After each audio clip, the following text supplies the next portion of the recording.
Hello and welcome NEET aspirants. आज हम new unit शुरू कर रहे हैं, बायोलॉजी इन ह्यूमन वेलफेयर। आज का टॉपिक है ह्यूमन हेल्थ एंड डिजीजेस। ये वन शॉट वीडियो है, इसी में हम पूरा चैप्टर कंप्लीट करेंगे। This is lecture number 141।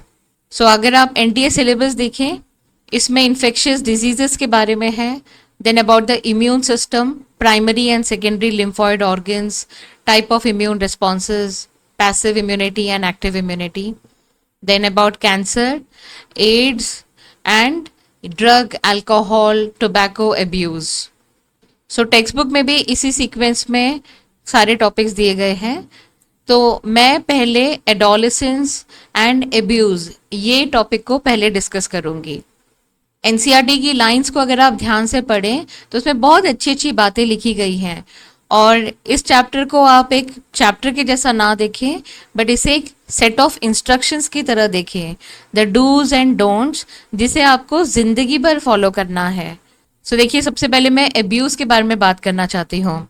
So alcohol and then tobacco and drug abuse. ये देखिए, शुरुआत हमेशा पार्टीज में होती है, लेकिन एंड कुछ ऐसा होता है।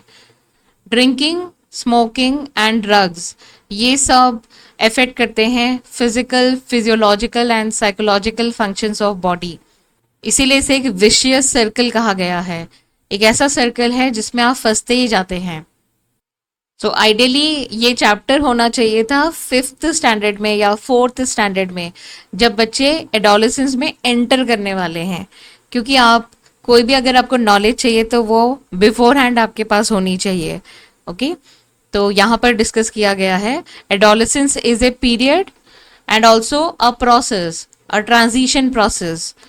It is a bridge linking childhood and adulthood. So सबसे इंपॉर्टेंट बात यह है कि इस दौरान हार्मोनल चेंजेस होते हैं बॉडी में। सो मेल्स में हेयर ग्रोथ है, मस्कुलर ग्रोथ है, एंड फीमेल्स में देखिए ये चेंजेस दिखते हैं, डेवलपमेंट ऑफ ब्रेस्ट। तो एक पॉसिबिलिटी ऐसी होती है कि अगर development, puberty related development timely ना हो तो there is risk of bullying, जिसकी वजह से सोशल आइसोलेशन लोग फेस करते हैं। तो ये बात आप याद रखना, those who love you will love you no matter what, those who don't love you will not love you no matter what. तो you have to maintain your peace of mind. ये बात आप याद रखना कि अगर बुरे लोग हैं तो अच्छे लोग भी होते हैं, एंड अगर आपकी लाइफ में कोई नहीं है अच्छे फ्रेंड सर्कल, तो एक सिंपल सॉर्टेड लाइफ भी आप डिजाइन कर सकते हैं। Living a life alone, it is good for your peace of mind. So adolescence is accompanied by several biological and behavioural changes. बहुत ही वल्नरेबल फेज है ये लाइफ का। तो काफी सवाल आपके माइंड में होते हैं, क्यूरोसिटी होती है, there is need for adventure and excitement, but आपको हमेशा उसके प्रॉस एंड कॉन्स वे करने चाहिए, एंड लॉन्ग टर्म उसके इफेक्ट्स देखने चाहिए। So television, movies, newspaper, internet, they promote this perception. क्या परसेप्शन? कि अगर आप अल्कोहल यूज कर कंज्यूम करें या स्मोक करें या ड्रग्स लें तो आप ज़्यादा कूल रहेंगे या प्रोग्रेसिव रहेंगे। तो ऐसे में पेरेंटल काउंसलिंग बहुत इंपॉर्टेंट है। तो ये भी देखा गया है कि unstable, unsupportive family structure and peer pressure की वजह से भी काफ़ी लोग ये अब्यूज़ के चक्कर में पड़ते हैं। Quitting is difficult. Quitting is difficult because of the addictive nature, and इसी एडिक्टिव नेचर की वजह से you should never try these. It is a forerunner to addiction. Addictive potential of drugs and alcohol pull the user into vicious circle leading to their regular use from which he or she may not be able to get out. ये बहुत ही important section है text book का। Withdrawal symptoms क्या क्या होते हैं, अगर कोई अपनी इच्छा शक्ति से उसे बंद भी करना चाहे तो क्या होता है। ऐसे में जो सिम्टम्स दिखते हैं उन्हें विड्रॉल सिम्टम्स कहा जाता है। सो अगर एब्रप्टली कोई डिसकंटिन्यू करता है, जैसे अगर आप बोलेंगे कि नहीं कल से मैं नहीं पीऊंगा, तो इसी प्रोसेस को एब्रप्ट, जो सडन डिसकंटिन्यूएशन कहा जाता है। This is characterize by anxiety, shakiness, nausea, sweating, which may be relieved when use is resumed again. सो ये देखिए बॉडी के रिस्पॉन्सेज हैं जिन्हें विड्रॉल सिम्टम्स कहते हैं। कुछ कुछ केसेस में विड्रॉल सिम्टम्स काफ़ी सिवियर हो जाते हैं, लाइफ थ्रेटनिंग हो जाते हैं। तो इसीलिए रिहैबिलिटेशन सेंटर्स होते हैं जहाँ पर डॉक्टर्स डिसकंटिन्यू कैसे करना है वो बताते हैं। तो वो स्टेप वाइज डिक्रीज करेंगे डोज को एंड इस तरह से आपको नशा मुक्त करने में हेल्प करेंगे। बहुत अच्छे सेंटर्स होते हैं जहाँ बहुत अच्छी हेल्प मिलती है। तो जैसा मैंने आपको पहले बताया था कि physical and physiological and psychological changes होते हैं, तो बिहेवियरल चेंजेस काफ़ी ज़्यादा होते हैं एब्यूज़ में। And excessive doses of drugs may lead to coma and death due to respiratory failure, heart failure और cerebral hemorrhage. So ये सब physical and physiological damages हैं। Combination of drugs or their intake along with alcohol, it leads to overdosing and overdosing related deaths भी काफ़ी हैं। So क्योंकि वो health को अफेक्ट करता है तो there is drop in academic performance. ऐसे बहुत सारे होंगे लोग जिनका इफेक्ट नहीं होता है एकेडमिक परफॉर्मेंस या इन जनरल उनके परफॉर्मेंस इफेक्ट नहीं होते हैं, बट आप उन्हें आइडियल मत समझना, दोज आर एक्सेप्शंस। अब जो भी ड्रग अब्यूज़ होता है या अल्कोहल अब्यूज़ या टोबैको अब्यूज़, ये उसके लिए आपको पैसा लगता है। तो देखिए स्टीलिंग हैबिट्स भी लोग शुरू कर देते हैं। So physical, physiological, psychological effect के साथ साथ फाइनेंशियल डिस्ट्रेस भी शुरू हो जाता है। Then social drinking eventually leads to heavy drinking in adulthood. Chronic use damages nervous system and liver, cirrhosis होती है। लिवर फंक्शन इफेक्ट होगा तो वो बहुत कॉम्प्रोमाइज करता है हेल्थ को। देन प्रेगनेंसी के दौरान भी अगर अल्कोहल एंड ड्रग्स कंज्यूम किए गए तो फीटस पे नेगेटिव असर होता है। अभी देखिए स्पोर्ट्स पर्सन जो मिसयूज करते हैं ड्रग्स को, तो ये कुछ एग्जाम्पल्स हैं जिस पे क्वेश्चन आ सकते हैं।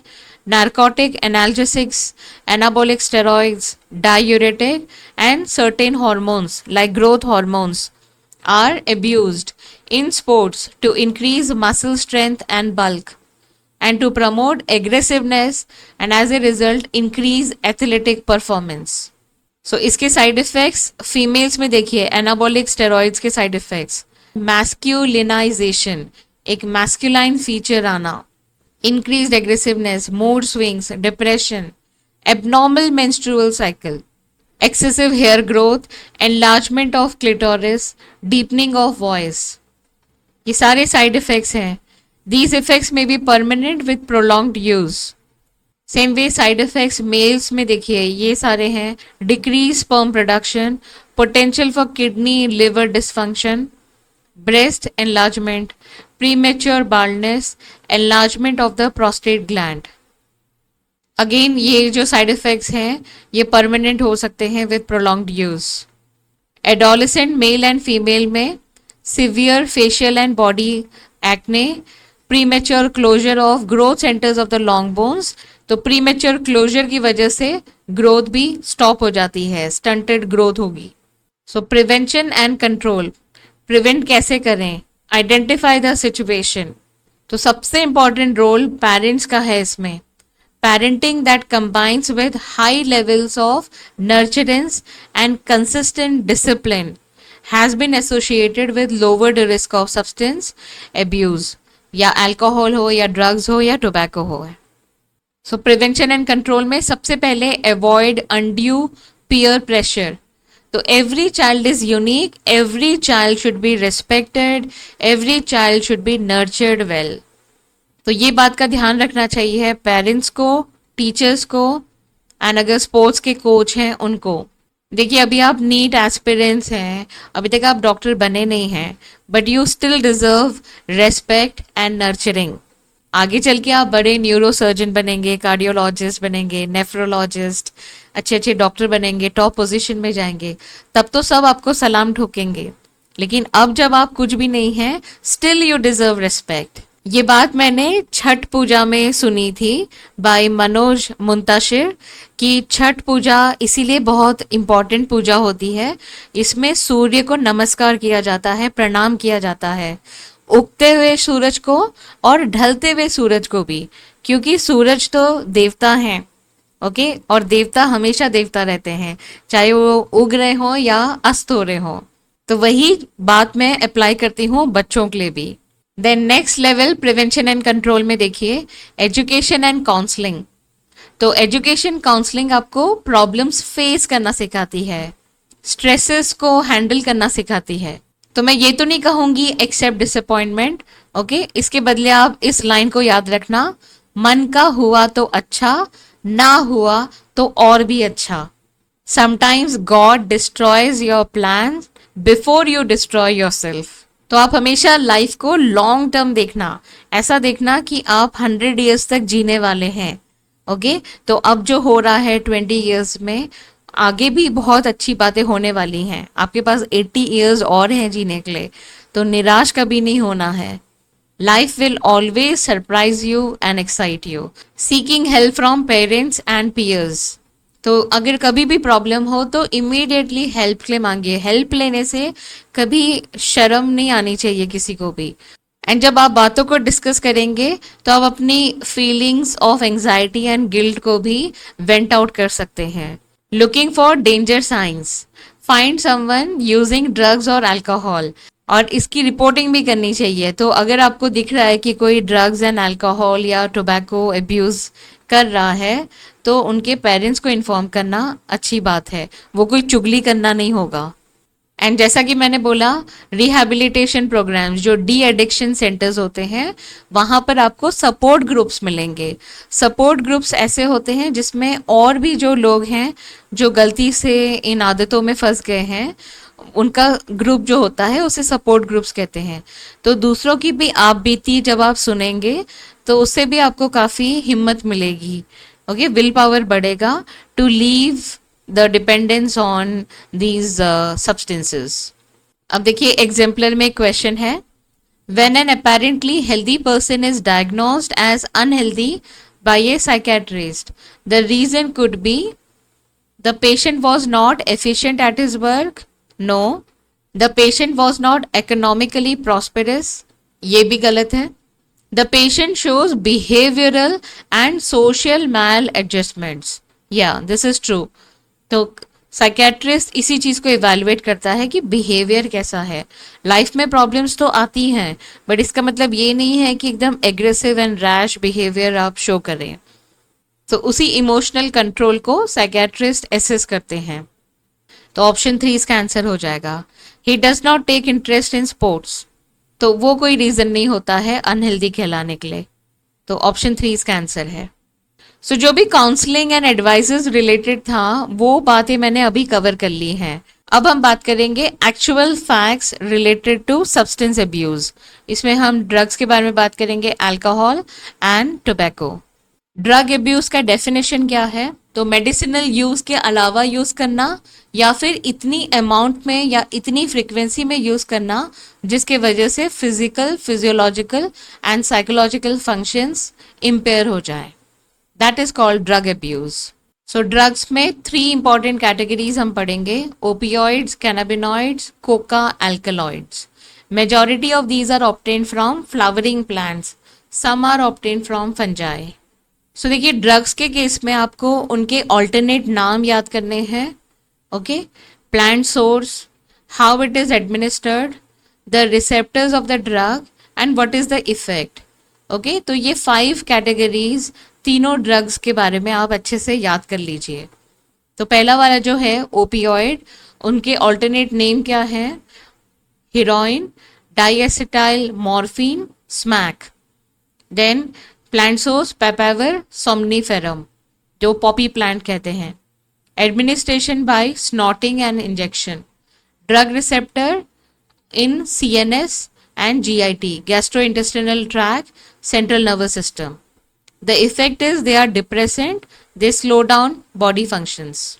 So देखिए वही पॉइंट कवर हैं, CNS, GIT पे रिसेप्टर्स होते हैं, opioid receptors. Heroin is also called smack, chemically this is diacetyl morphine, white, colourless, bitter, crystalline compound. तो नॉर्मली मॉर्फिन का यूज होता है as a sedative and pain killer. It is administered as medicine to patient who have undergone surgery. So morphine का ही acetylation अगर करेंगे, diacetyl morphine is called heroin. So drug का source यहाँ पर है latex of poppy plant, latex of poppy plant, papaver somniferum. तो ये इमेज आ सकती है आइडेंटिफाई करने के लिए। Snorting and injection, it is A depressant, slows down body functions. इस पे based a question, smack is a drug obtained from, it is latex of papaver somniferum। The next one, cannabinoid। तो देखिए alternate name काफी सारे हैं, charas, hashish, ganja, marijuana. Then plant source cannabis sativa. Administration inhalation, oral injection. Drug receptor in brain and effect क्या है, cardiovascular system. यहाँ पर एक एडिशनल पॉइंट है, this is abused by sports person. तो वही सारे पॉइंट्स यहाँ पर दिए गए हैं। ये देखिए ये पॉइंट इंपॉर्टेंट है, natural cannabinoids are obtained from inflorescence of the plant cannabis sativa. Inflorescence ये आप याद रखना, ये कीवर्ड है।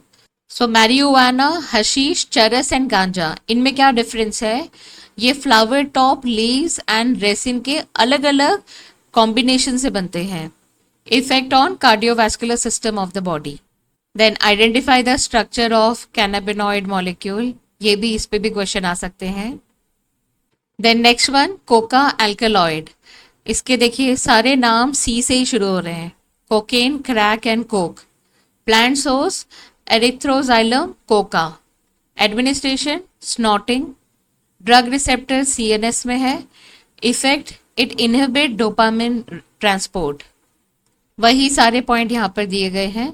Excessive dosage of cocaine causes hallucination. Then ये भी प्लांट्स हैं जिनमें ऐसे सब्सटेंसेस रिलीज होते हैं जिनमें हैलुसिनोजेनिक प्रॉपर्टीज होती हैं, Atropa, belladonna and दतूरा। Depression and insomnia में ये ड्रग्स दिए जाते हैं, बार्बिट्यूरेट्स, एम्फेटामाइंस, बेंजोडाइजेपिन्स, इनका भी अब्यूज होता है। तो इतनी इंफॉर्मेशन थी ड्रग के बारे में। अब बात करते हैं टोबैको की। सो यहाँ पर दिया गया है कि स्मोकिंग एक ऐसा फर्स्ट स्टेप होता है, इसके बाद लोग हार्ड ड्रग्स लेना शुरू करते हैं। ये ट्रेंड देखा गया है। टोबैको इज स्मोक्ड और च्यूड और यूज्ड एज स्नफ। तो इसमें जो मेन इंग्रेडिएंट है वो निकोटीन है एंड इट इज एल्कलॉइड, ये याद रखना आप combination. Nicotine stimulates adrenal gland to release adrenaline and noradrenaline into blood circulation, both of which raise blood pressure and increase heart rate. तो बॉडी को एक एक्साइटेड स्टेट में लेकर के आता है ये। Tobacco consumption is known to stimulate secretion of adrenaline and noradrenaline. The component causing this could be, it is nicotine and alkaloid. Then tobacco abuse के देखिए साइड इफेक्ट्स क्या हैं। Smoking is associated with increase incidence of cancers. कितने अलग अलग type के cancer हैं, lung, urinary bladder, throat. And chewing की वजह से ओरल कैविटी में कैंसर्स होते हैं। Bronchitis, inflammation of bronchi. Emphysema, this will reduce the surface area in alveoli. Coronary heart disease, gastric ulcer. Smoking increases carbon monoxide content in blood and reduces concentration of heme-bound oxygen. तो इसकी वजह से oxygen deficiency भी होती है। तो cigarettes काफ़ी prevalent है और यही वजह है कि इसी को यहीं से बिगनिंग होती है, शुरुआत होती है, क्योंकि हर कोई ये सोचता है कि सब कर रहे हैं तो मैं भी करता हूँ। ओके, वो भेड़ चाल में नहीं जाना है। तो ये एक इंपॉर्टेंट पॉइंट है जिस पे क्वेश्चन आ सकता है। William Harvey he discovered blood circulation in human body. So इस तरह से ब्लैक बाइल इस कॉन्सेप्ट को डिस्प्रूव किया गया। So health is affected by genetic disorder, infection, lifestyle disorders. Health के फैक्टर्स क्या हैं? Balance diet, personal hygiene and regular exercise. इसमें based a question, the term health is defined in many ways, the most accurate definition of health would be. तो हमेशा हम total health के बारे में बात करते हैं, physical, mental and social wellbeing. Why awareness is important? Awareness important है तभी आप प्रिवेंट कर पाएंगे डिजीजेस को। तो अभी हम पढ़ेंगे कि किस तरह से अगर वेस्ट प्रॉपरली डिस्पोज ना हो, हाइजीन मेंटेन ना हो, तो कंटामिनेशन होता है फूड एंड वाटर का। देन स्टैग्नेंट वाटर में मॉस्किटोज ग्रो होंगे एंड मॉस्किटोज वेक्टर का रोल प्ले करते हैं, तो वो भी डिजीजेस को ट्रांसमिट करेंगे। सो डिजीजेस को दो कैटेगरीज में डिवाइड किया जाता है, इन्फेक्शियस एंड नॉन इन्फेक्शियस। सो अब हम शुरू करते हैं अबाउट इन्फेक्शियस डिजीजेस। पैथोस का मतलब होता है discomfort and gen means generate करने वाला। तो ऐसे ऑर्गेनिज्म जो डिजीज जेनरेट करते हैं, those are pathogens. The organisms which causes disease in plants and animals are called pathogens. Pathogens adapt to host. Adaptation important है, तभी वो survive करेंगे and thrive कर पाएंगे। Pathogens have to adapt to life within the environment of the host. The pathogen that enter the gut must know a way of surviving the stomach at low pH and resisting various digestive enzymes. सो ये एक adaptive feature है जिस पे question आ सकता है। तो जो भी हम डिजीजेस पढ़ेंगे, ओके, उसमें आपको डिजीज का नाम, उसका pathogen, mode of transmission, pathogenicity, diagnosis, treatment and prevention, ये कुछ पॉइंट्स हैं जो हम कवर करेंगे। सबसे पहले टाइफॉइड। सो इसमें पैथोजन का नाम है Salmonella typhi. It causes typhoid fever. Pathogenicity, these pathogens generally enter the small intestine through food and water contaminated with them and migrate to other organs through blood. So contaminated food and contaminated water अगर consume करें तो ये pathogens intestine के through blood में enter करेंगे and then other organs को infect करते हैं। तो सिम्टम्स क्या होंगे? हाई फीवर होता है 39 degree to 40 degree Celsius, headache, weakness, stomach pain, loss of appetite and constipation. Intestinal perforation and death may occur in severe cases. So in symptoms को ignore नहीं करना है क्योंकि अगर डिजीज प्रोग्रेस हुई तो ये कॉम्प्लिकेशन हो सकते हैं। इसका डायग्नोसिस कैसे होता है? Bye Widal test. एंड ये एक एग्जाम्पल है Mary Mallon. Okay, she was a cook. इसको टाइफॉइड मैरी भी कहते हैं बिकॉज इनका जो तरीका था काम करने का, अनहाइजीनिक वे में खाना पकाते थे, तो इस वजह से इन्होंने काफ़ी लोगों को काफ़ी साल तक इन्फेक्ट किया है। इस पे based a question, identify the correct pair representing the causative agent of typhoid fever and confirmatory test. तो इस क्वेश्चन में आपको पैथोजन का नाम एंड टेस्ट जो कि टाइफॉइड के लिए यूज होता है वो आइडेंटिफाई करना है। प्लाज्मोडियम सैल्मोनेला टाइफी होता है तो प्लाज्मोडियम रॉन्ग होगा। स्ट्रेप्टोकोकस नहीं है, सैल्मोनेला टाइफी, लेकिन टेस्ट देखिए एंथ्रॉन टेस्ट है। सो इसमें Salmonella typhi and Widal test. So option 4 is the answer. Clinical test that is used for the diagnosis of typhoid, it is Widal. Then next disease pneumonia. तो यहाँ पर मैंने एक hint यहाँ पर लिखा हुआ है, लोअर रेस्पिरेटरी ट्रैक इन्फेक्शन। सो लोअर से आप समझ जाना कि रेस्पिरेटरी सिस्टम में जो लंग्स है, जहाँ एल्व्यूलाई होते हैं, वो इफेक्ट होता है निमोनिया में।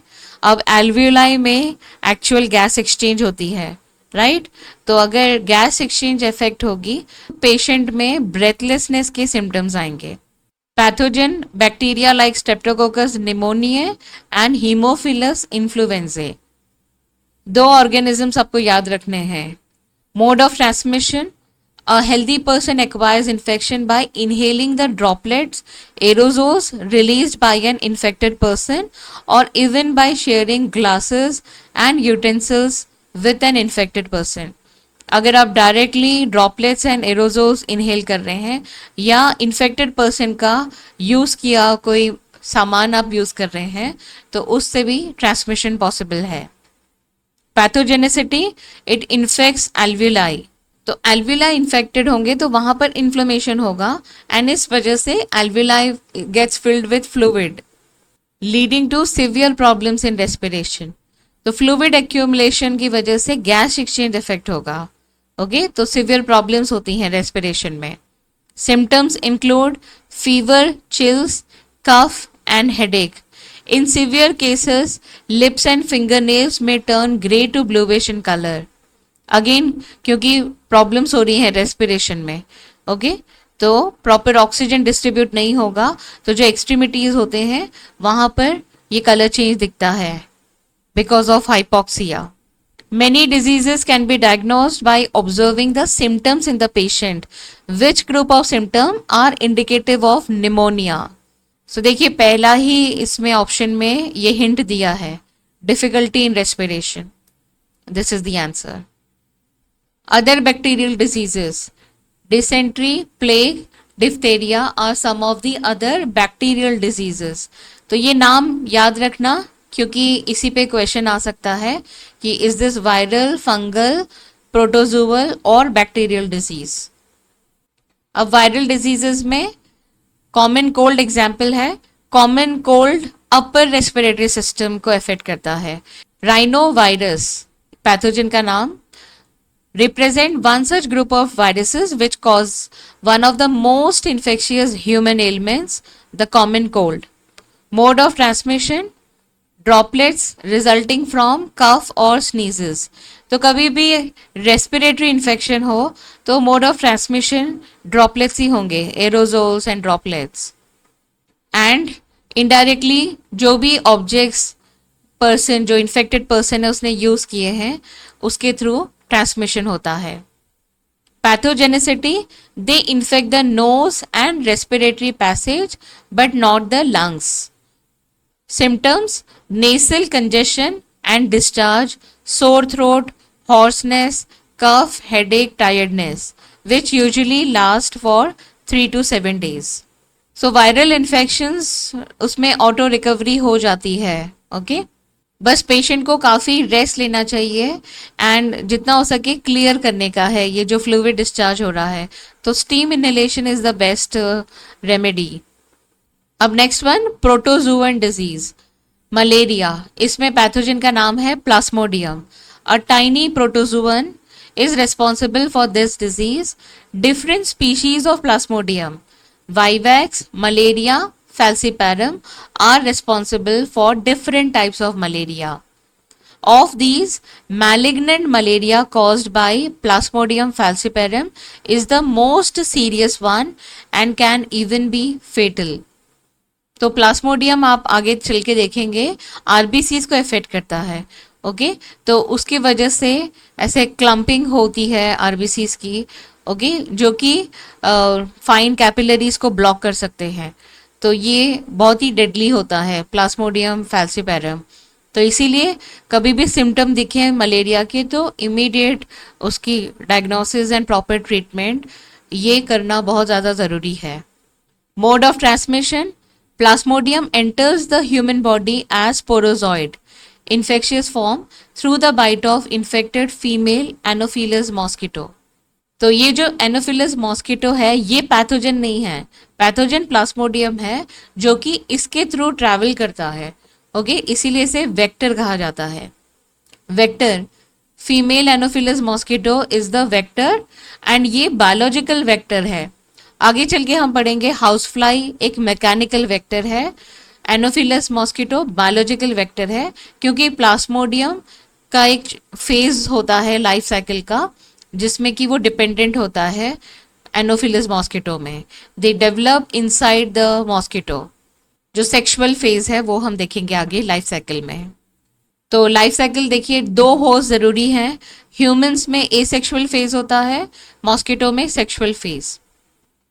तो ये एक साइकिल को हम यहाँ से स्टार्ट कर रहे हैं कि मॉस्किटो ने एक ह्यूमन बीइंग को बाइट किया, ओके तो मॉस्किटो के सलाइवा के थ्रू स्पोरोजॉइड ह्यूमन ब्लड में एंटर करते हैं यहाँ से, ओके तो ब्लड के थ्रू पहले वो लिवर में पहुंचेंगे, लिवर में मल्टीप्लाई होंगे एंड देन लिवर से वो रिलीज होंगे तो ब्लड में आरबीसी को इन्फेक्ट करते हैं, तो आरबीसी में भी ये मल्टीप्लाई होंगे एंड जितनी बार ये रप्चर होते हैं उतनी बार हीमोजोइन भी रिलीज होता है, वो एक टॉक्सिन है एंड हीमोजोइन के रिलीज की वजह से जो सिम्टम्स दिखते हैं मलेरिया के वो होते हैं। यहाँ पर भी आप ध्यान देना, लीवर में ग्रोथ होने की वजह से हिपैटोमेगाली, लीवर थोड़ा सा एनलार्ज हो जाता है। सो जितनी बार भी ये बर्स्ट होते हैं, आरबीसी को डिस्ट्रॉय करते हैं, उतनी बार साइकिल्स ऑफ फीवर होंगे एंड अदर सिम्टम्स। देन इसी दौरान गैमेटोसाइट्स भी रिलीज होते हैं।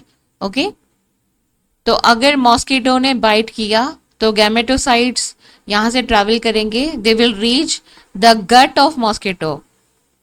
तो फर्टिलाइजेशन मॉस्किटो गट में होता है एंड देन यहाँ पर एक स्ट्रक्चर बनेगा जो जिसकी डिटेल टेक्स्ट बुक में दिए नहीं गए हैं। तो स्पोरोजॉइड्स यहाँ बनते हैं, इसीलिए देखिए आप ध्यान से पढ़िए इसे।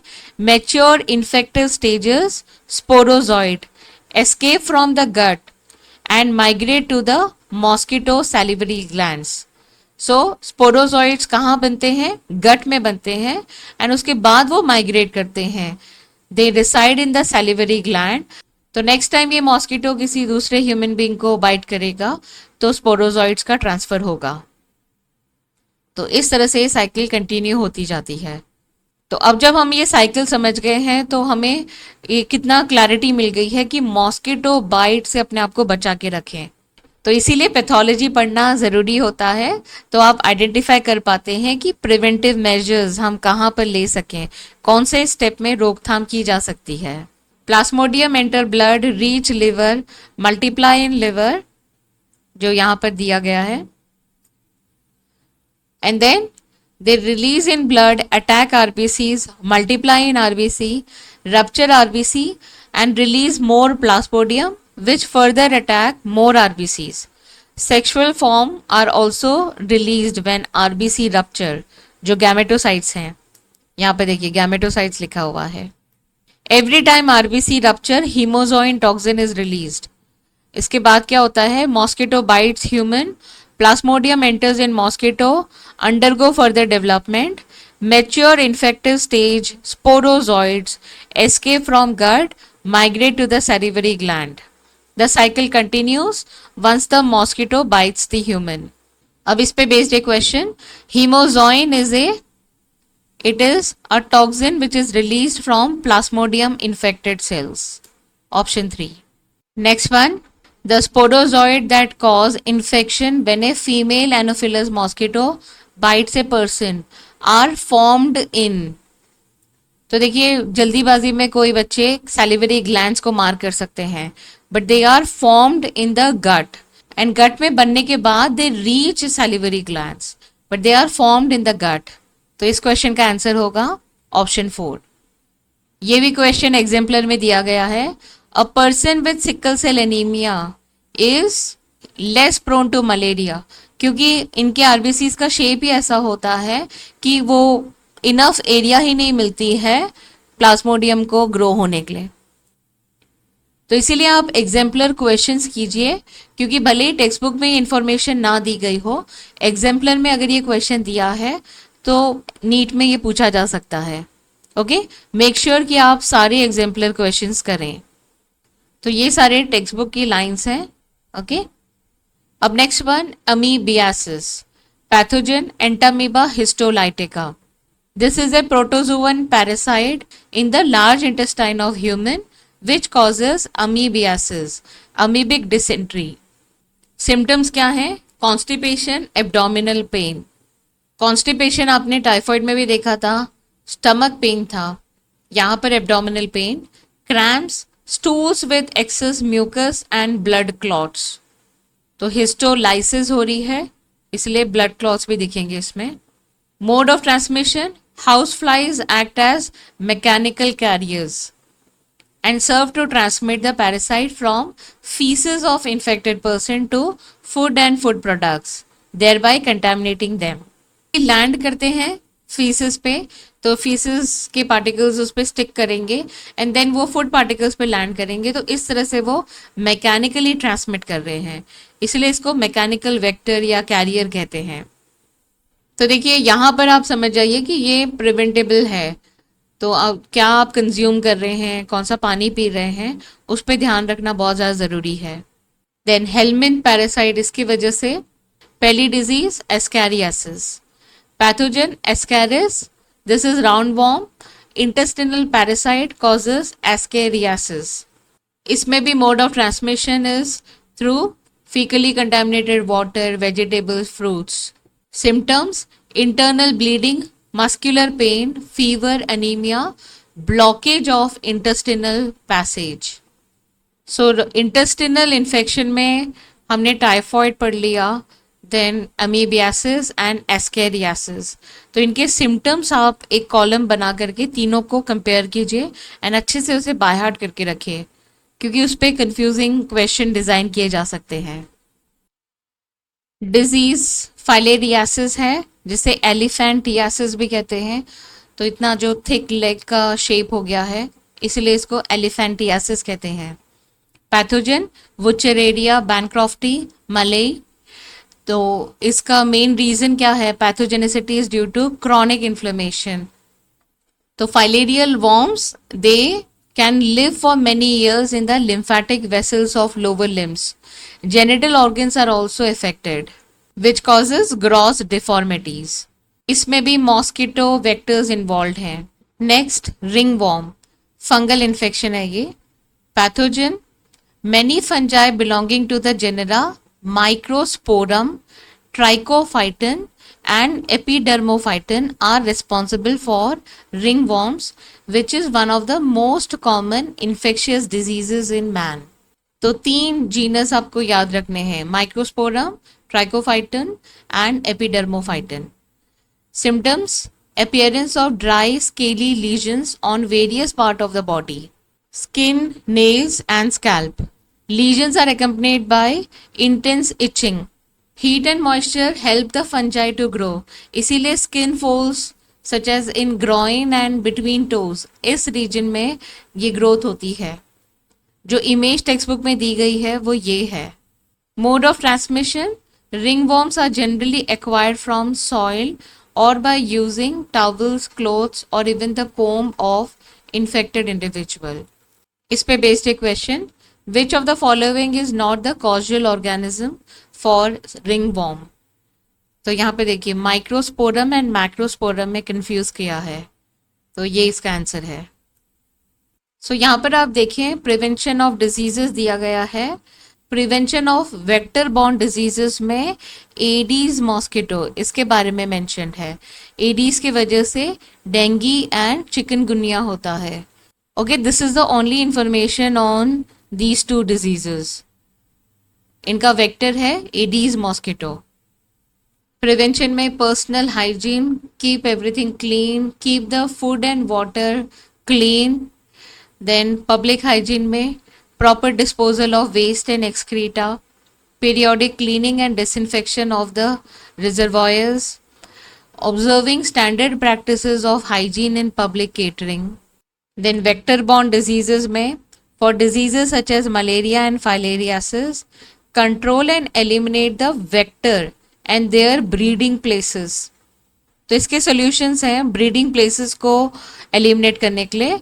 water stagnation ये नहीं होना चाहिए. ओके, इसी में वो grow होते हैं larvae. देन जो कूलर्स हैं इसमें भी जो स्टैगनेंट वाटर रहता है उसमें ग्रोथ होती है. देन रेगुलरली आप मॉस्किटो नेट्स यूज़ कीजिए. And introducing fishes like Gambusia in the ponds that feed on mosquito larvae, ये भी इंपॉर्टेंट पॉइंट है. Spraying insecticides in ditches, drainage areas and swamps. तो इस तरह से वेक्टर एंड उनके ब्रीडिंग प्लेसेस इनको एलिमिनेट किया जाता है. The disease chikungunya is transmitted by, answer है Aedes mosquito.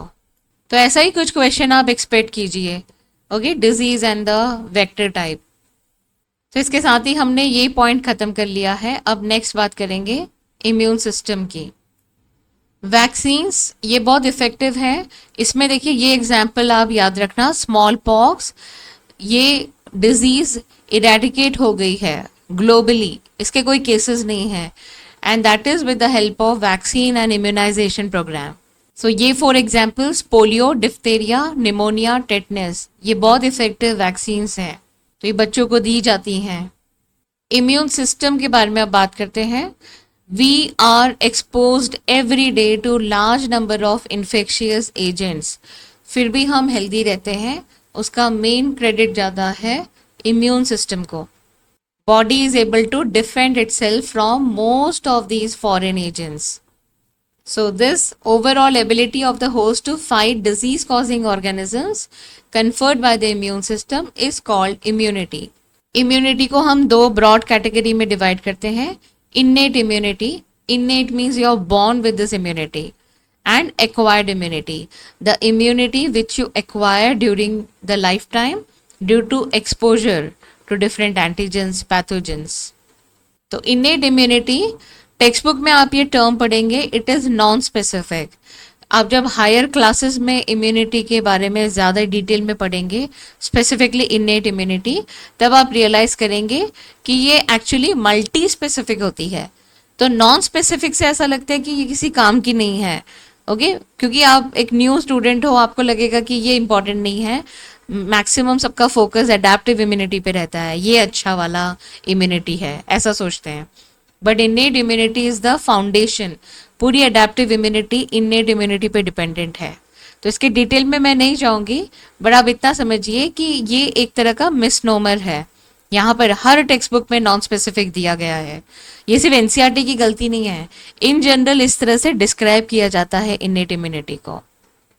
Innate immunity is non-specific type of defense that is present at the time of birth. This is accomplished by providing different types of barriers. Okay? तो सबसे पहले physical barrier. आपका skin एक component है immune system का. Okay तो लोग इसे सिर्फ कॉस्मेटिक पर्पस के पॉइंट ऑफ व्यू से ही देखते हैं. But skin is your castle wall. जैसे एक महल के चारों तरफ वॉल होती है, वैसे ही हमारे बॉडी का जो आउटर कवरिंग है स्किन, वो हमारी कैसल वॉल है. This is the main barrier which prevents entry of the microorganism. So skin is a component of immune system. Mucus coating of the epithelium lining the respiratory, gastrointestinal and urogenital tracts also help in trapping microbes. तो malt आप पढ़ेंगे, it constitute 50% of the lymphoid tissue. तो इतने सारे immune cells आपके गट को protect करते हैं ताकि कोई कंटेमिनेशन फूड एंड वाटर के थ्रू बॉडी में एंटर ना कर पाए. Physiological barriers, acid in the stomach, saliva in the mouth and tears from eyes all prevent microbial growth. तो ये examples आपको याद रखने हैं. Okay, these are physiological barriers. Cellular barriers में certain types of leukocytes, WBC of our body. तो neutrophils, उनका जो न्यूक्लियस होता है वो वैरायटी के शेप्स लेता है, इसीलिए इसे पॉलीमॉर्फोन्यूक्लियर ल्यूकोसाइट्स कहा जाता है, PMNL. Then monocytes and natural killer cells. They are in the blood. Macrophages एक तरह के मोनोसाइट्स हैं जो कि टिश्यूज में जाकर के एक्टिवेटेड फॉर्म में आ जाते हैं. मैक्रोफाजेस ज़्यादा एफिशिएंट होते हैं in phagocytosis and in destroying microorganisms. Then cytokine barrier में इंटरफेरॉन्स हैं. तो virus infected cells they secrete proteins that are called interferons which protect non-infected cells from further viral infection.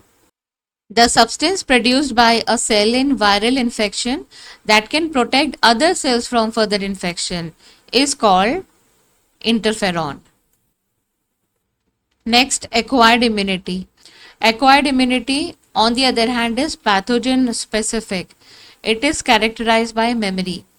तो फर्स्ट एनकाउंटर होगा तो immune system will recognise the pathogen, तो उसके पूरे antigenic structure को समझेगा.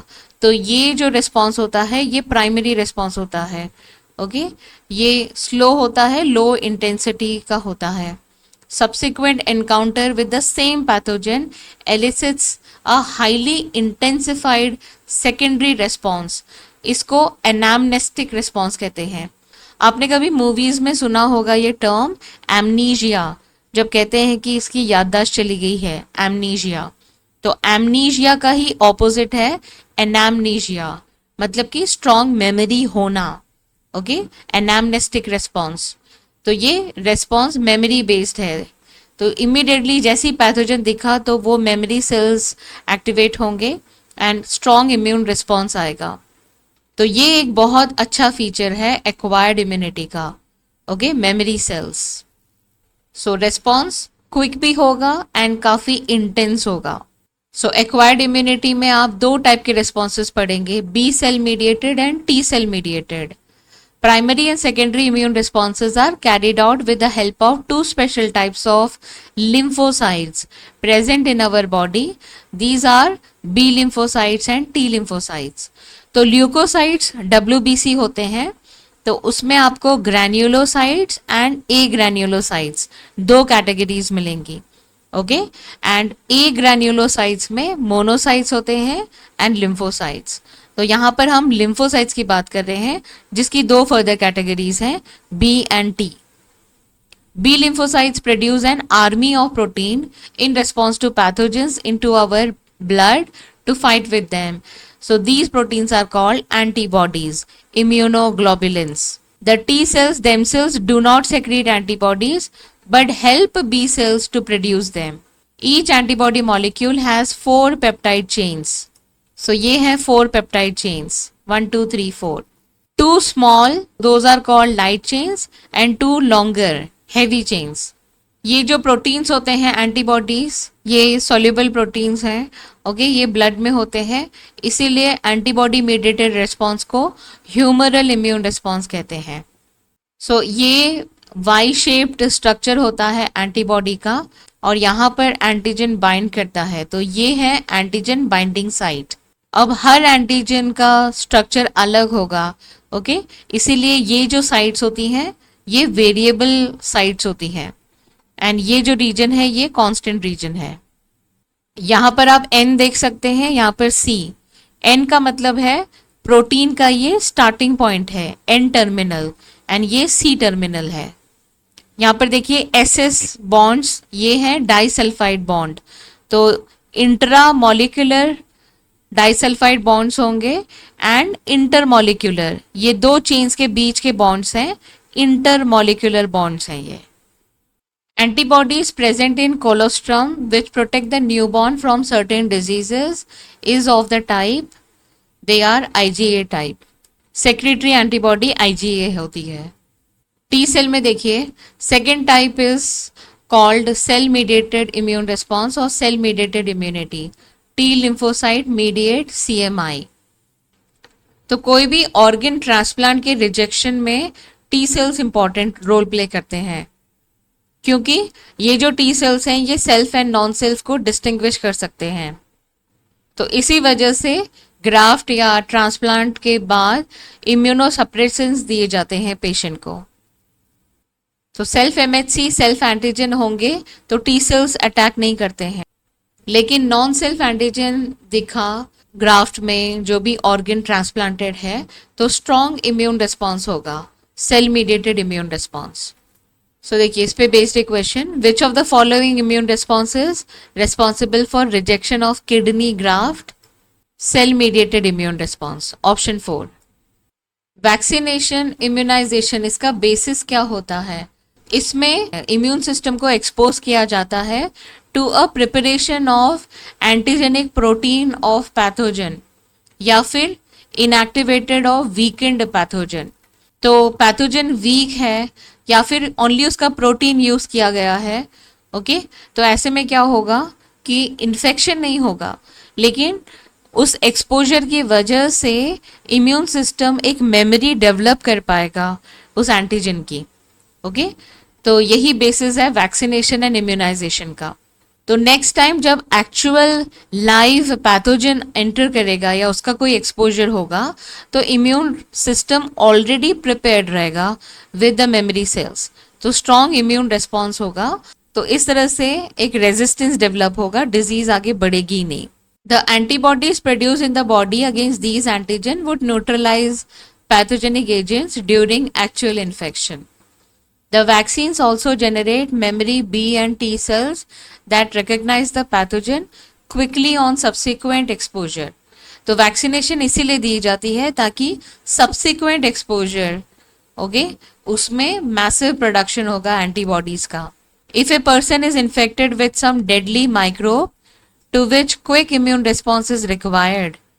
Example tetanus.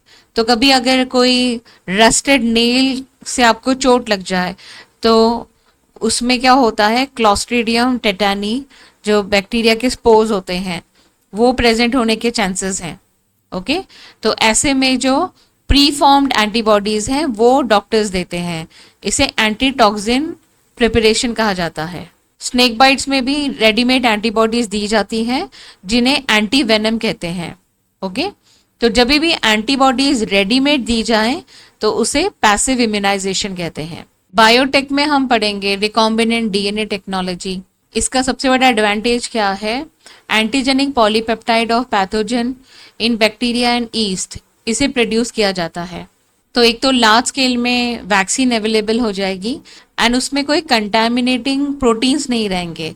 ओके, जैसे serum sickness पहले हो जाती थी वो साइड इफेक्ट्स कुछ भी नहीं रहेंगे. क्लीन आपको वैक्सीन का सोर्स मिलेगा यूजिंग रिकॉम्बिनेंट डीएनए टेक्नोलॉजी. इसके डिटेल्स हम बायोटेक में पढ़ेंगे. Vaccines produced using this approach allow large scale production and hence greater availability for immunization. तो hepatitis B vaccine is produced from yeast. Actively जब immune system antibodies या T cells produce करता है उसे active immunity कहते हैं. तो ऐसे में एक्चुअल एंटीजन का एक्सपोजर मिलता है. So when a host is expose to antigen which may be in the form of living और dead microbe or other proteins, antibodies are produced in the host body. Active immunity is slow and takes time to give its full effective response. तो वही बात हो गई है जो हमने पहले भी डिस्कस की थी कि फर्स्ट एक्सपोजर में इम्यून सिस्टम रिकग्नाइज करता है एंड तो फर्स्ट रिस्पॉन्स स्लो होता है एंड लो इंटेंसिटी होता है. जब इम्यूनाइजेशन के थ्रू इम्यून सिस्टम को एक्सपोजर दिया जाता है एंटीजेंस का, पैथोजेंस का, उसे आर्टिफिशियल एक्टिव इम्यूनिटी कहते हैं. नेचुरल एक्टिव इम्यूनिटी में नेचुरल इन्फेक्शन ये एक एग्जाम्पल है. पैसिव इम्यूनिटी, यहाँ पर रेडीमेड एंटीबॉडीज मिल रही हैं. तो इसमें दो एग्जाम्पल्स हैं, colostrum and antibodies which pass through placenta during pregnancy. तो ये दो एग्जाम्पल्स हैं नेचुरल पैसिव इम्यूनिटी के लिए. आर्टिफिशियल पैसिव इम्यूनिटी में anti venom, then anti rabies antibodies, anti tetanic antibodies, ये तीन एग्जाम्पल्स हैं जिसमें कि रेडीमेड एंटीबॉडीज बॉडी में इंजेक्ट की जाती हैं. ये क्वेश्चन मैंने ऑलरेडी डिस्कस किया है. कोलोस्ट्रम में इम्यूनोग्लोबुलिन ए है. Anti venom against snake poison contains antibodies. तो ये पैसिव इम्यूनिटी का एग्जाम्पल है, आर्टिफिशियल पैसिव इम्यूनिटी. अब हम बात करते हैं immune system in the body. Human immune system consist of lymphoid organs, tissues, cells and soluble molecules like antibodies. So lymphoid organs को दो कैटेगरीज में डिवाइड करते हैं, primary lymphoid organs and secondary lymphoid organs. Primary lymphoid organs are bone marrow and thymus, where immature lymphocyte differentiate into antigen sensitive lymphocyte. After maturation, the lymphocyte migrate to secondary lymphoid organs. तो ये examples हैं, spleen, lymph nodes, tonsils, pairs, patches of small intestine and appendix. 5 examples. Okay. Secondary lymphoid organs provide the site for interaction of lymphocytes with the antigen, which then proliferate to become effector cells. Which of the following is not a lymphoid tissue? Spleen, tonsil, pancreas, thymus. तो thymus तो primary lymphoid organ है, ये दोनों secondary lymphoid organs. So pancreas is the answer. Which of the following glands is large sized at birth but reduces in size with aging? ये हमने पढ़ा था chemical coordination and integration में. तो thymus इसका आंसर है. Immune system in the body, primary lymphoid organ, bone marrow is the main lymphoid organ where all blood cells including lymphocytes are produced. तो इस प्रोसेस को हेमाटोपोएसिस कहते हैं. Then second primary lymphoid organ है thymus. Thymus is lobed organ located near the heart and beneath the breastbone. It is quite large at the time of birth but keeps reducing in size with age. By the time puberty is attained, it reduces to very small size. Both bone marrow and thymus provide microenvironment for the development and maturation of T lymphocytes. Then SLO, secondary lymphoid organ में सबसे पहले spleen. तो circulatory system में आप देखिए blood vessels में blood flow हो रहा है, तो उसे फिल्टर होना ज़रूरी है. तो स्प्लीन एक तरह का फिल्टर की तरह एक्ट करता है. It acts as a filter of blood by trapping blood borne microorganisms. It is large bean shaped organ. It mainly contains lymphocytes and phagocytes. Spleen also has a large reservoir of erythrocytes. Then जिस तरह से blood को filter करने के लिए spleen है, same way जो tissue fluid और लिम्फ है उसे फिल्टर करने के लिए लिम्फ नोड्स होते हैं. Lymph nodes are small solid structures located at different points along the lymphatic system. Lymph nodes serve to trap microorganisms or other antigens which happen to get into the lymph and tissue fluid. Antigens trapped in the lymph nodes are responsible for activation of lymphocytes present there and cause the immune response. तो ये सारी lymph vessels हैं and ये lymph nodes. This is thymus. Then MALT is mucosa associated lymphoid tissue. There is lymphoid tissue also located within the lining of major respiratory tract. This is called mucosa associated lymphoid tissue. It constitutes 50% of the lymphoid tissue in human body. तो it makes sense क्योंकि अगर contaminated food and water या फिर जो air हम breathe कर रहे हैं उसमें कोई पैथोजेंस हैं तो उनको हैंडल करने के लिए म्यूकोजा में इम्यून सेल्स की ज़रूरत है. ओके तो इसीलिए ये 50% कॉन्स्टिट्यूट करता है of the lymphoid tissue. Next topic allergies. So allergy exaggerated response होता है इम्यून सिस्टम का, क्योंकि देखिए पॉलन एंड माइट्स ये एक्चुअली हार्मफुल नहीं होते हैं बॉडी के लिए, लेकिन इम्यून सिस्टम इनके अगेंस्ट हाइपर रिस्पॉन्सिव हो जाती है, इसीलिए यहाँ पर टर्म है एग्जैगरेटेड रेस्पॉन्स का.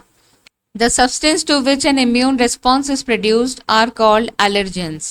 The antibody produced to these are IgE types. तो एलर्जी के लिए ये एंटीबॉडी रिस्पॉन्सिबल है. Common examples of allergens are mites in dust, pollens, animal dander. Symptoms क्या होते हैं एलर्जी के? Sneezing, watery eyes, running nose, difficulty in breathing. Allergy is due to the release of chemicals histamine and serotonin from mast cells. Okay, ये दो components release होते हैं जिसकी वजह से allergic strong reactions होते हैं. For determining the cause of allergy, the patient is exposed to or injected with very small doses of possible allergens and the reactions are studied. So treatment will be antihistamine, adrenaline, steroids to quickly reduce the symptoms of allergy. तो यहाँ text book में ये mention किया गया है कि क्योंकि बचपन से बहुत ज़्यादा ओवर प्रोटेक्शन भी हार्मफुल होता है, क्योंकि इम्यून सिस्टम तभी डेवलप होगा जब उसे एक्सपोजर मिलेगा. ओके तो हम ओवर प्रोटेक्टिव हो जाते हैं, तो इन द ग्रोइंग फेज जब हम बॉडी डेवलप हो रही है उस दौरान एक्सपोजर ना मिले तो वो मेमोरी कैसे डेवलप होगी. ओके तो लेटर ऑन ये कारण हो सकता है एलर्जिक रिएक्शंस का. नेक्स्ट ऑटो इम्यूनिटी में छोटा सा इतना ही है सेक्शन. तो autoimmunity means the body starts attacking self cells. इसमें एग्जाम्पल है रूमेटॉइड आर्थराइटिस. इस पे बेस्ड है question, which of the following are the reasons for rheumatoid arthritis. तो खाली दो आपको ऑप्शन सेलेक्ट करने हैं. Ability to differentiate pathogens or foreign molecules from self cells increases. ये नहीं होता है, सेल्फ सेल्स को अटैक करने लग जाते हैं, तो जो ability to differentiate foreign and self वो अफेक्टेड है. इसमें ऑटो इम्यून रिस्पॉन्स है ये. 2 में देखिए body attack cells, this is correct. So 2 है 1 एंड 2 या फिर 2 एंड 4। तो 1 तो रॉन्ग था, तो आंसर हो जाएगा ऑप्शन 2। 4 देखिए, ability to differentiate pathogen of foreign molecules from cells is lost. Yes, this is correct. तो बस इतना ही सेक्शन है ऑटो इम्यूनिटी में। अब बात करते हैं HIV की, एड्स। सबसे पहले एड्स का full form acquired immuno deficiency syndrome. So acquired term indicate कर रहा है कि बाय बर्थ वो इम्यूनो डेफिशिएंट नहीं थे। Okay, they are born immunocompetent, but due to HIV infection the immune system is destroyed, which leads to immunodeficiency. Okay, तो natural genetic immuno deficiency ये हम पढ़ेंगे ADA बायोटेक एप्लीकेशंस चैप्टर में। This is not a congenital disease. Syndrome का मतलब होता है कि सिर्फ एक सिम्टम नहीं होगा, ग्रुप ऑफ सिम्टम्स होंगे। मॉर्टैलिटी ये काफ़ी फेटल होती है एड्स डिजीज। ओके, क्योंकि अगर इम्यून सिस्टम ही काम करना बंद कर देगा तो इतने सारे माइक्रो ऑर्गेनिजम्स हैं। ओके, एंड देन जो रेगुलर जो बॉडी सेल्स हैं उनमें भी कुछ एरर्स आते हैं। तो एड्स के पेशेंट्स इन्फेक्शन एंड अलग अलग टाइप के कैंसर्स, इनकी वजह से उनकी डेथ होती है। ओके, तो मॉर्टैलिटी इसमें हाई होती है। First reported case was in 1981. In the last 25 years, it has spread all over the world, killing more than 25 million persons. Ads का पैथोजन है HIV, ह्यूमन इम्यूनोडेफिशिएंसी वायरस। तो virus immune system को destroy करता है, तो patient को इम्यूनोडेफिशिएंट बना देगा। तो ये रेट्रोवायरस की कैटेगरी का वायरस है। Okay, they have RNA genome. तो देखिए यहाँ पे वायरल प्रोटीन कोड है, देन बाहर से एनवेलप भी होगा। Virus infect viral DNA is produce by reverse transcriptase. तो RNA वायरस है, उसे अगर इंटीग्रेट होना है तो DNA कॉपी बनाना जरूरी है। Viral DNA incorporates into the genome. New viral RNA is produced by the infected cell. New viruses are produced, okay, and these viruses infect other cells. तो HIV का ट्रांसमिशन कैसे होता है? Sexual contact with infected person, sharing infected needles, intravenous drug users, then from infected mother to her child through placenta. इस तरह से भी HIV transmit होता है through placenta, और by transfusion of contaminated blood or blood product. So people at risk are individuals who have multiple sexual partners, drug addicts who take drugs intravenously, individual who require repeated blood transfusion, and children born to an HIV infected mother. ये सब आप logically connect कर सकते हैं। तो ये question NCERT text book में है, when do people need repeated blood transfusion?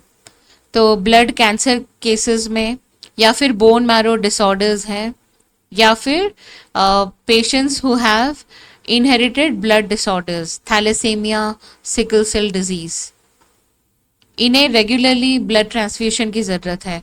सो देखिए, अगर ब्लड बैंक केयरफुली स्क्रीनिंग नहीं करेगा ब्लड को, तो ये पेशेंट्स सफ़र करेंगे। सो देखिए, इस चैप्टर का मेन मकसद ये है कि अवेयरनेस स्प्रेड करना। तो कुछ मिथ्स हैं एड्स के regarding. Okay, it is important to note that AIDS और HIV is not spread by mere touch or physical contact. It spreads only through body fluids. So ये myth हटाना बहुत ज़रूरी है सोसाइटी में। It is imperative for the physical and psychological well-being that HIV and AIDS infected person are not isolated from family and society.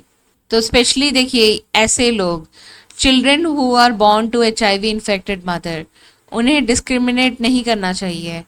Individuals who require repeated blood transfusion, तो अगर कभी गलती से HIV इन्फेक्टेड ब्लड ट्रांसफ्यूज कर दिया गया है तो ऐसे में इनकी कोई गलती नहीं है। ओके, ये विक्टिम्स हैं, तो इनके प्रति हमें बहुत जागरूक एंड संवेदनशील बनना पड़ेगा। HIV infection and appearance of AIDS symptoms, इसमें एक टाइम लैग होता है। ओके, फ्यू मंथ से लेकर के मैनी ईयर्स। सो ईयर्स में 5 to 10 years भी लग सकते हैं. So life cycle of HIV. So HIV जब बॉडी में एंटर करता है तो सबसे पहले मैक्रोफाजेस को अटैक करेगा.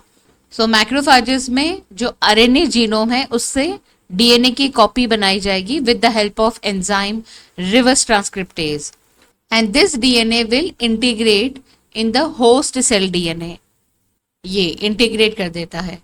तो इसके बाद क्या होगा, macrophage will act as HIV factory.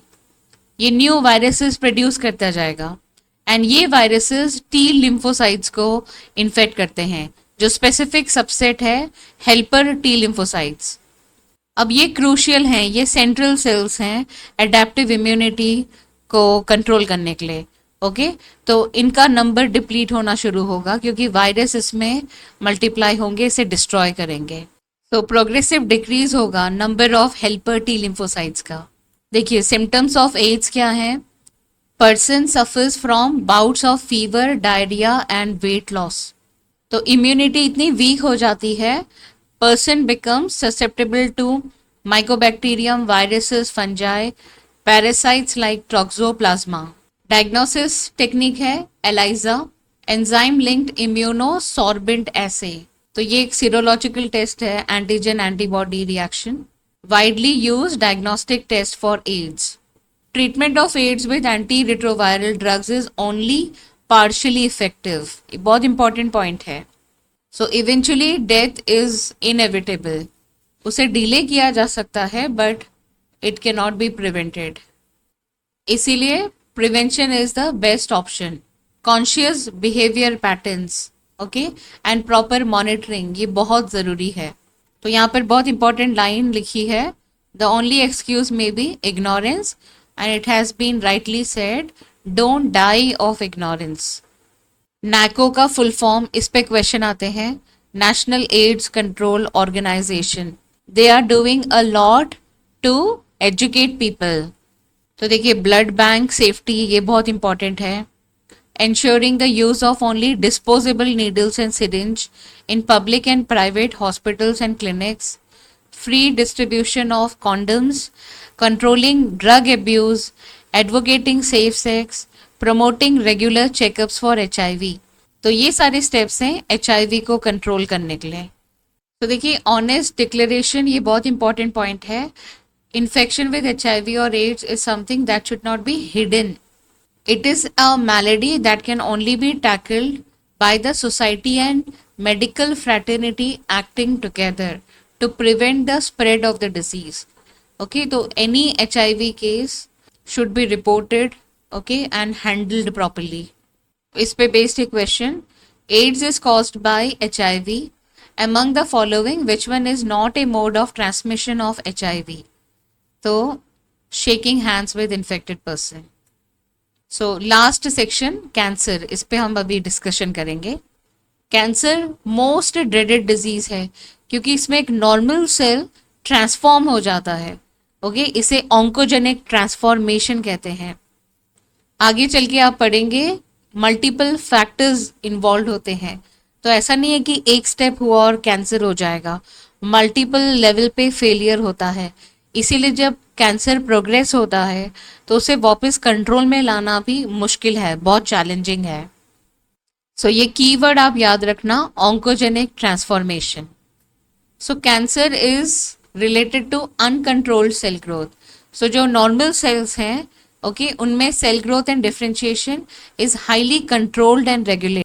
Normal cells show a property of contact inhibition, by virtue of which contact with other cells inhibit their uncontrolled growth. So जो proto-oncogenes हैं, okay, जो कि normally cell growth, cell cycle इसे control करते हैं, okay, उनमें कोई mutations होंगे तो oncogenes में वो convert हो जाते हैं. तो यहाँ पर आप देख सकते हैं एक प्रॉपर मोनोलेयर बनी है सेल्स की. ओके, अनकंट्रोल प्रोलिफरेशन नहीं हो रहा है, बट यहाँ पर अनकंट्रोल प्रोलिफरेशन की वजह से एक मास ऑफ सेल्स बन गया है. So cancer cells they lose the ability of contact inhibition and they will form mass of cells called tumours. Cancer causing genes are called oncogenes. Tumour को दो कैटेगरीज में डिवाइड करते हैं, benign tumours and malignant tumours. Benign tumours are confined to the original location, do not spread to other parts of the body. They cause little damage. Malignant tumors are mass of proliferating cells, neoplastic or tumor cells. So these cells will grow rapidly. तो उनके rapid growth की वजह से they will starve normal sales and वो invade करते हैं, damage करते हैं सराउंडिंग नॉर्मल टिश्यूज को. एंड जो ओरिजिनल साइट से डिटैच होकर के, ओके, स्लफ्ड ऑफ मतलब कि डिटैच करना from tumours, they reach distant site through blood. तो ब्लड में एंटर करके वो बॉडी में कहीं पर भी जा सकते हैं. They get lodged in the body and start a new tumour. So इस प्रॉपर्टी को कहा जाता है मेटास्टेसिस. तो मैलिग्नेंट ट्यूमर्स मेटास्टेसिस ये प्रॉपर्टी शो करते हैं, नॉट बेनाइन ट्यूमर्स. सो इस इमेज में आप देखिए, ये जो मास ऑफ सेल्स है इसे बेनाइन ट्यूमर कहते हैं. तो इसके लिए कैंसर वर्ड यूज नहीं होता है. कैंसर उन सेल्स के लिए वर्ड यूज होता है जो कि मैलिग्नेंट है. तो मैलिग्नेंट सेल्स काफ़ी रैपिडली ग्रो होंगे, ओके, वो ओरिजिनल साइट से डिटैच होकर के ब्लड में एंटर करते हैं एंड दूसरे साइट्स में जाकर के लॉज होंगे. दे show the property of metastasis. In malignant tumors, the cells proliferate, grow rapidly, move to other parts of the body to form new tumors. This stage of disease is called metastasis. Transformation of normal cell into cancerous neoplastic cells is the process of carcinogenesis. इसके ये agents हैं जिन्हें carcinogens कहते हैं. तो physical में देखिए, ionising radiations, X-rays and gamma rays and non ionising radiation, UV rays, they cause DNA damage and DNA damage होने की वजह से नियोप्लास्टिक ट्रांसफॉर्मेशन होता है. केमिकल कार्सिनोजन में tobacco, smoke, this have been identified as a major cause of lung cancer. Biological agents में viruses हैं, okay, तो ऐसे वायरसेस को ऑन्कोजेनिक वायरसेस कहते हैं. They have genes called viral oncogenes. So ये जीन्स जो हैं वायरल जीन्स, इनको सेलुलर जीन्स से डिफ्रेंशिएट करने के लिए ये टर्म यूज किया गया है, c onc. C onc is cellular oncogenes और proto oncogenes. They are present in normal cells. Several genes called cellular oncogenes or proto-oncogenes have been identified in normal cells, which when activated under certain conditions, could lead to oncogenic transformation. Then next one, cancer detection and diagnosis. Early detection of cancer is essential as it allows the disease to be treated successfully. तो जब तक वो benign stage में है, localized stage में है, तो तब चांसेस ज़्यादा हैं, ओके, रिकवरी के. Cancer detection is based on biopsy and histopathological studies.